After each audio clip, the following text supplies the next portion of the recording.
All right, Shane, we are live. Can you start with me looking out the window, thinking about all the great football we're going to be watching this year? Let us know in the comments, please, if you can hear us.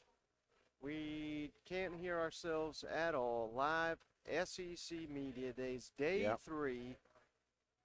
It's been a hell of a day here. Yeah, no, it Florida, has been. Kentucky, Bama. It's always great with Bama. Arkansas, Sam Pittman, Woo Pig, our new favorite. Well, he was always our favorite, Shane. Who am I kidding here? Sounds great. Thank you, Hog Wild. I appreciate you, brother. Yeah. But, man, it's been a whirlwind, Shane. We're on fumes. We don't have Mitch.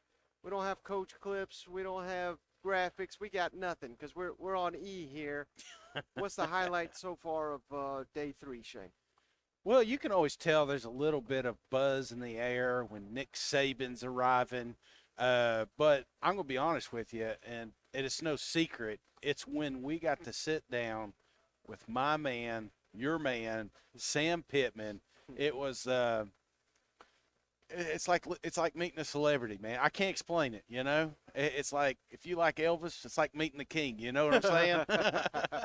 And yes, hey, Ollie's watching now. He's on Facebook. He's asking, hey, can you read these comments or can you see the comments? Yeah. So we got you, Ollie. I appreciate you tuning in. Big day for the Cats. We'll get to the Cats in a minute, Shane, but a Yeah. little teaser here. Like I said, it's been a whirlwind. So many great guests, and I hope the fans really appreciate it. Head on over to our YouTube page. You'll see, you will see all of them just yet because they will be there eventually. But Yeah. I'm telling you, people coming in. I'm editing, uploading. The internet's a nightmare here, but no complaining, Shane. Let's talk some football, and we got a special one here.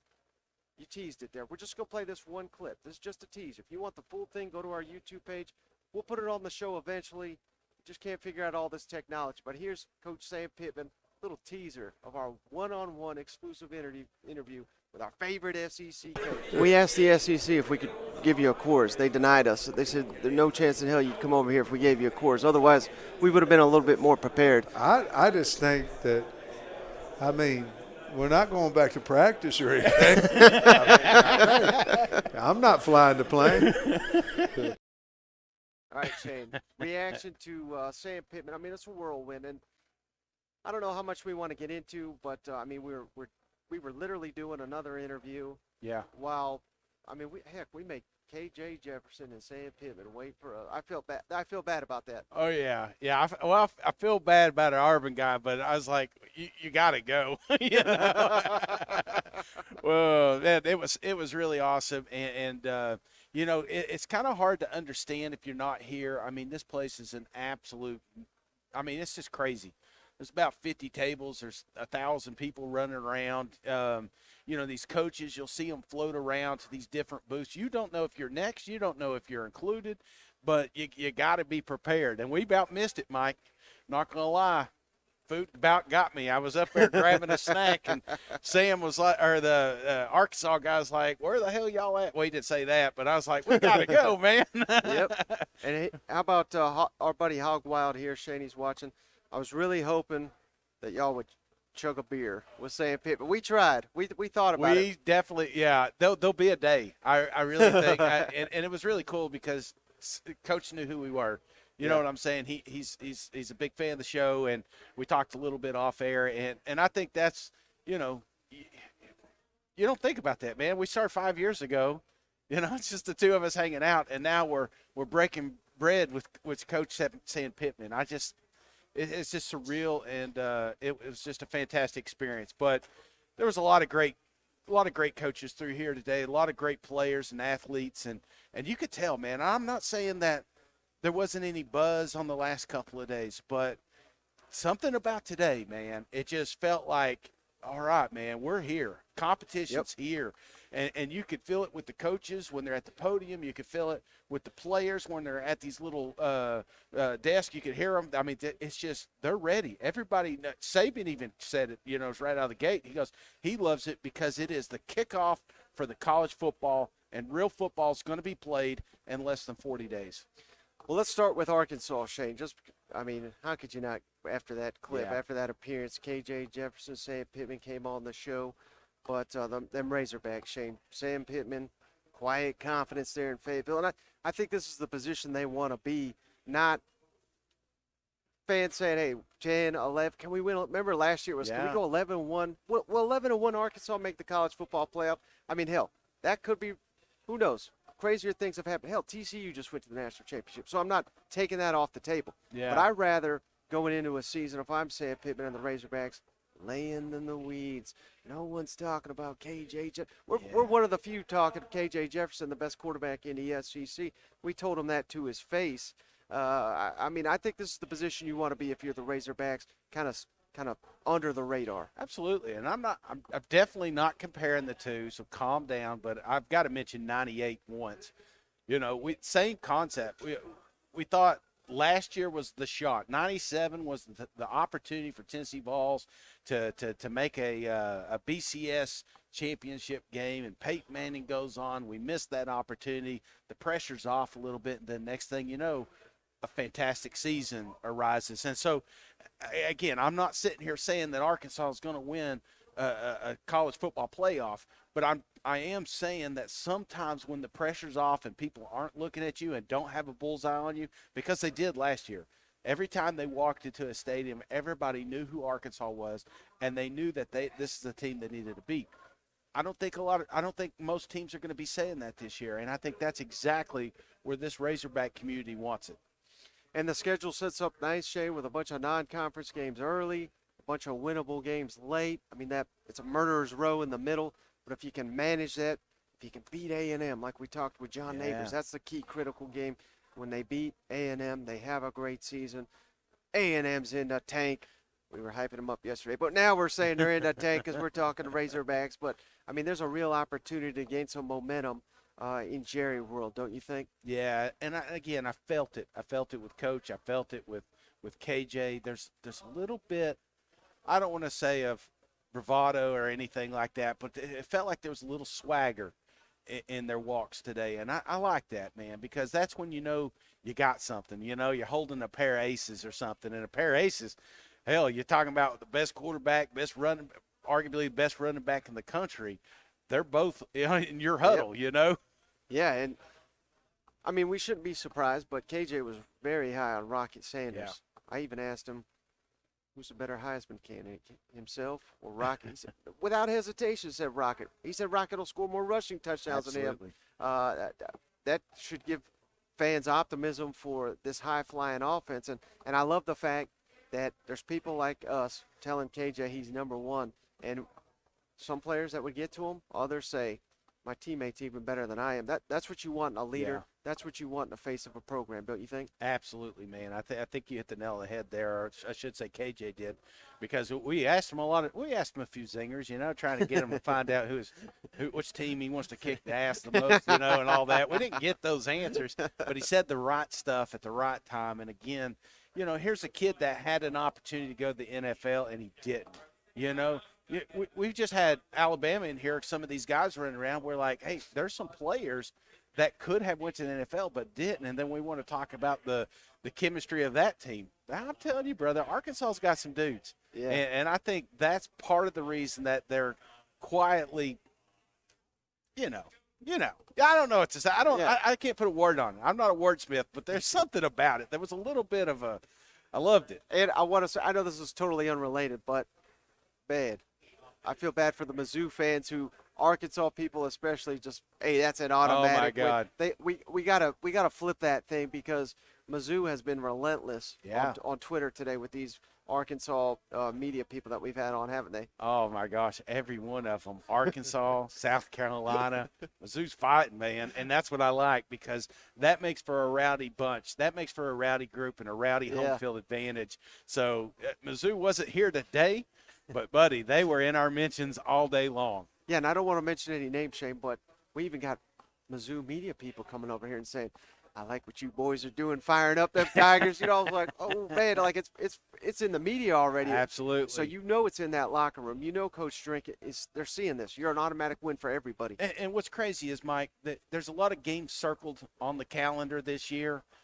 And outside of those two programs, nobody's circling Arkansas and Mizzou. but just jump on any mention. Anything that Sam puts out there, anything that Eli puts out there, anything that the Mizzou team puts out there or Arkansas team puts out there, there's a million of the opposite squad there. That is a rivalry. I don't care what you say, and it's going to be a freaking awesome game to watch. Hog Wild says Mizzou equals trash. All right, how about Papal, man? He came down, Nick Saban came down talking cakes. Boy, he got me started, man. I've been trying to be better, walking and eating good, and he wants to talk about baking cakes, man. Well, I like what Feinbaum said. He said, because if you didn't get to watch Saban, you didn't miss anything. It was the same old thing that we expected to see. But I think it was funny that Paul said his next job is going to be at Country Living because he's told us where to go, Italy, and what to eat, carrot cake, you know.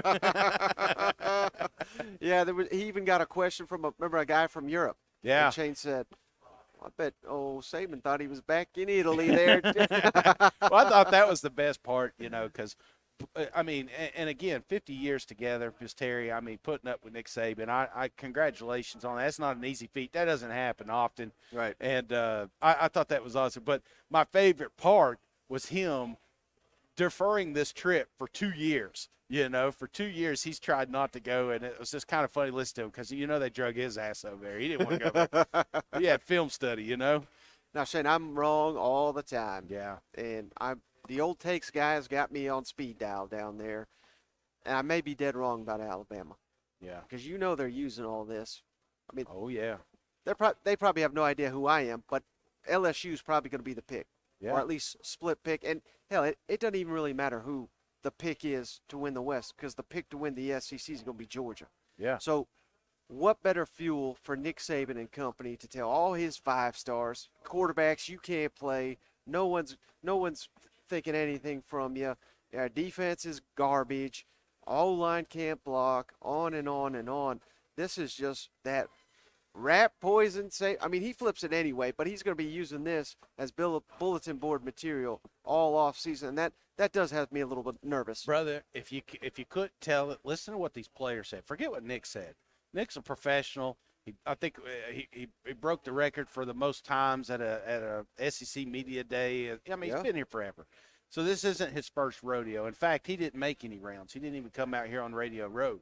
You know, why would he? You know, why would he want to talk to Cousin Shane and Mike? I get it. But if you listen to these players, you want to talk about swagger? You want to talk about taking it personal? These guys are taking it personal. And I think that's the scariest part is maybe last year there was a few games that I guarantee you look at the Tennessee game, look at that LSU game, you ask that locker room, are you going to lose this game? No way in hell. And I think that confidence, I think it bit them in the ass a few times. Same thing with Texas. Yep. You know, you've been good your whole life. You've been a 5-star. Everybody's kissed your ass. You know, even at Alabama, they're kissing your ass. They're giving you anything and everything that you want. But then you got your ass kicked twice, and you missed a college football playoff. And I thought that was a college football playoff team at the beginning of that season. You could tell when you're listening to these guys talk right now, it's over. Playtime's over. This is serious, and I think they're going to take it more serious. And that's why I think Alabama, a lot of people aren't counting them. I mean, Mike, I don't want to ruin your ballot. You got it out there. LSU's going to win. That wasn't the first time I've heard that. It's not the first time these players have heard that either. They got a killer locker room, and I think that's the message that's going on behind the scenes. Yeah, they say Saban wakes up every morning, has himself a little Debbie. I bet he still does. But and they say he watches the Weather Channel. If I had to guess, Shane, I think he's got David Pollock on replay. Dogs are on top. Dogs are on top. That's all he's probably watching at home, getting fired up for the football season. Absolutely. And I love the fact that hitting that Bowflex in the bottom, you know, getting stronger, playing in the background. I give Nick Saban a hard time, but I love the fact he comes out here at media days and says, you know, I love media days because that means football season's right around the corner. And you're not as dominant as him. You're not the greatest of all time unless you love this sport, you love this game, you love Alabama. That's why he's been there when NFL came calling, Texas came calling. Everybody and their mother comes calling to Nick Saban, and he's still down there whooping all our asses. So he's dialed in. We're dialed in. But one team, Shane, that I don't know how dialed in they're going to be. That's the Florida Gators. They were also here. buddy. But let's try to spin this. Let's be optimistic Yeah. as we can. But just didn't hear a lot of positives here. But again, not exactly the same as Arkansas because Florida should never be the team that is just disregarded and laying in the weeds. But I think for Billy Napier and company right now, because we know what they want to do. They want to run the ball. They want to play better on defense, not have mistakes, force the other team to make mistakes, and you capitalize on it. That's the recipe for Florida pulling a couple upsets. And I think that, again, being doubted is not necessarily a bad thing for Billy Napier and the Gators. What's your thoughts on that? Yeah, again, they were doubted last year, and I don't know. There was little sparks because you had Anthony Richardson, I think, but they truly are shitting on him right now. I mean, we haven't seen the thing come out, but short of Vandy, I know exactly where Florida's going to be in these polls. You know, they're not. Vegas doesn't think they're going to even make it to a bowl game. Yes, they're burning it up on the recruiting trail, but Billy's building something, and I'm not saying, you look at teams like LSU and Ole Miss, and I'm not saying that they're not. They're enjoying this transfer portal, but what Billy's trying to do is be like a Georgia and be like an Alabama, and you can't do that by just playing in the transfer. You got to build these recruits. You've got to make that progression, in the locker room. So that takes time, and I don't know how patient they're going to be down there in Gainesville, but that's been kind of a theme that this is not the year. Next year is probably the year, but how many times can you say that? Yeah. I think Florida really is going to have to take a major step forward. They're going to have to have an upset or two, in my opinion, or Billy. What? Bradley Childers get Shane some sunglasses. What's that? Brad Childers, get Shane some sunglasses, he says. Golly, I'm telling you what, man. The sun only comes out when I'm talking. It's rained all day when Saban was here, and now the sun's out. If that ain't a sign, I don't know what is. Hey, we're trying here. We're doing the best we can. But, no, to your point, Shane, I think you're absolutely right. They got to just remember, this time last year we were all singing the praises of Billy Napier and how one-score games, that's the ticket for Florida. His record, I think it was 16-3 in one-score games. Get back to that. Get back to making the critical plays that win you these close ball games. Beat a Utah on the road. They could beat Utah. Hell, they beat them last year. Absolutely. They could beat Tennessee at home. I know you don't want to admit that. They could beat Tennessee at home. They could beat Kentucky on the road. They could flip that Vanderbilt game, and all of a sudden we're talking a 7-8 win team. It's not that unreal. It's not unrealistic at all. It's just no one's picking it, and hell, I said, nobody wants to do it. Nobody wants to Right. die on that hill. And, Right. and I'm telling you, at the end of the year, if because Billy's a coach, Billy's a player, and you could tell that. That's kind of, it was a lot of coach speaking there and all that jazz. But man, these players, they went through a lot last year, and the ones that did stick around, I feel like this is a new locker room. And I'm not saying they lost games last year because of that locker room, but there was rumors. right. We'd be lying if we said it didn't happen. And sometimes a clean slate's not a bad deal. Mm-hmm. And I think that's what we got here. It's a transition. These are the founding fathers of this new Florida program. If Billy's the guy, this is the group that has got to establish that foundation he's trying to build. Yeah. All right, how about Kentucky, Shane? The last of the four to go today. A lot of people we talked to. Everyone's circling Kentucky. Yeah. That's a team to keep your eye on because I think more and more people are watching Devin Leary. More and more people are studying Ray Davis. More and more people saying, oh, my God, they got a stout defensive coordinator. Our buddy Dave Bartu rates Brad White, the defensive coordinator, as the best defensive coordinator in the SEC. There's a lot to like about Kentucky. And like Marler told us, hey, they basically have the same schedule as Georgia, but no one's bitching about Kentucky's schedule because they're not the top dogs. You know what I mean? So the schedule lays out well in Kentucky's favor. Is this a year Kentucky bounces back? And if they do win 10 games like I think they can, that'd be the third time in 6 years. So it's not even an outlier. I saw Stoops over there pointing. I said, "There's that son of a." I said, "That was last year. Mike likes you this year. Come on over." So now we didn't get Stoops over here. I wish we would have. That's another one on my bucket list. But I will say this, brother. When he hit the podium today, the first thing he talked about was his coaching staff. Yeah. You know, sometimes everybody wants to blame players, but sometimes you need to take a hard look in the mirror and realize that the problem was from within. They go out, they get them a coordinator. They got one of the best, if not the best, defensive coordinator in the country. That defense has a proven track record. But your offense struggled. So what do? You get Cohen back because it's successful the last time he was down here. And then you go out, you get special teams. That's another coaching hire that a lot of people are talking about. But it's a hire that has lost games for you. So yep. I think that was the first problem. But now this is a team. This is a team that people are sleeping on, in my opinion, because Kentucky went out there and they got exactly what they needed. Quarterback, got it. You know, running back, got it. Proven offensive lineman, got it. You know, so they went out there, they went shopping, they got the pieces they need in the portal. That I'm telling you, they're not sexy. It's not a sexy pick, but I'm telling you right now, Kentucky's a scary team. Yeah, and I'm not trying to repeat myself, Shane, but that's another team that Mark Stoops and company, they're not built to be the media darlings. Yeah. They're not built to be the flavor of the week. They are built to be disrespected. These guys, I don't know these guys' names, so they must be awful. They can't play in this league. Kentucky's a joke. Mark Stoops, 2 and whatever against Tennessee. Let's just completely dismiss them. That's where you want to be as a Kentucky fan.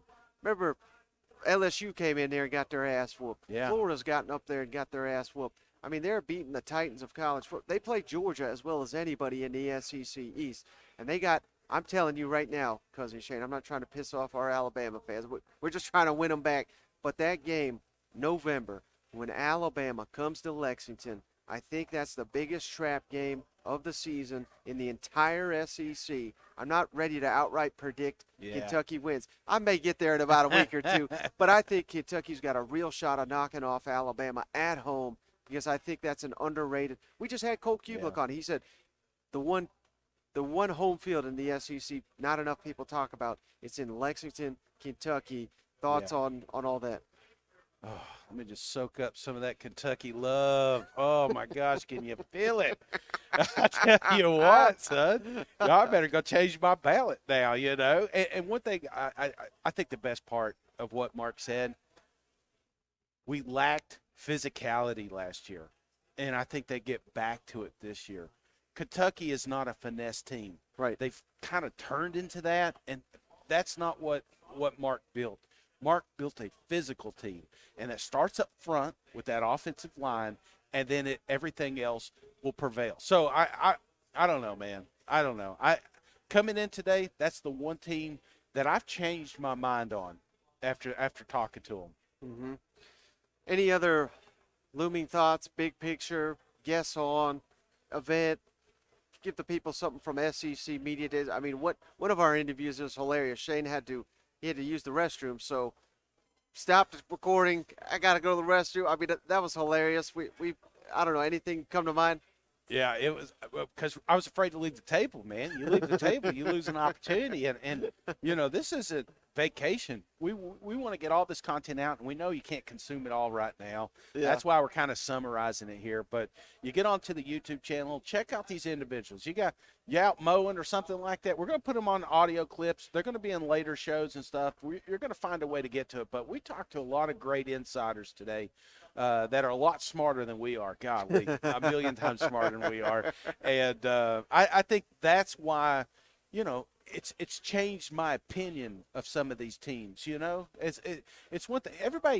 We're all bullheaded. You know, We're all Jimbo Fishers deep down inside, and we don't want to change our ways. But you start listening to some other cats, and you're like, man, you know, maybe I was wrong. Maybe I should reevaluate this. And I'm going to tell you, we had so many great people on today, actually all week, man, that it's truly changed the way I feel about some of these programs.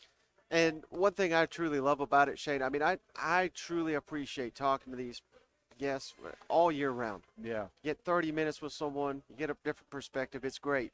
But here it's like a tsunami because it's it's one after another, after another, after another, and they all have unique perspectives. Yeah. They all have different perspectives, and I feel like I'm not trying to brag or anything, but I don't think there's anybody putting the collection of people throwing it on the YouTube channel that Yes. we are. We're just trying to provide the best content possible on the SEC on YouTube.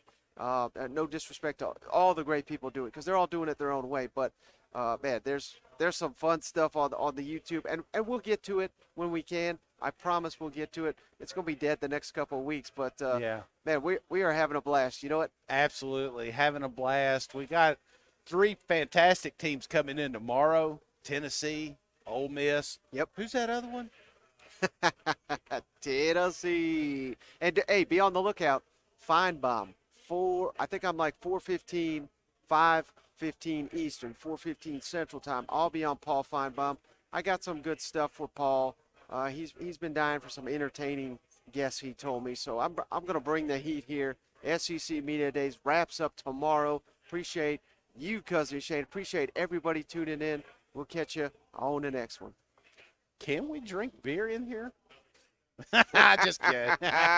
I'll see you guys tomorrow. Go Vols. Damn, it's hot.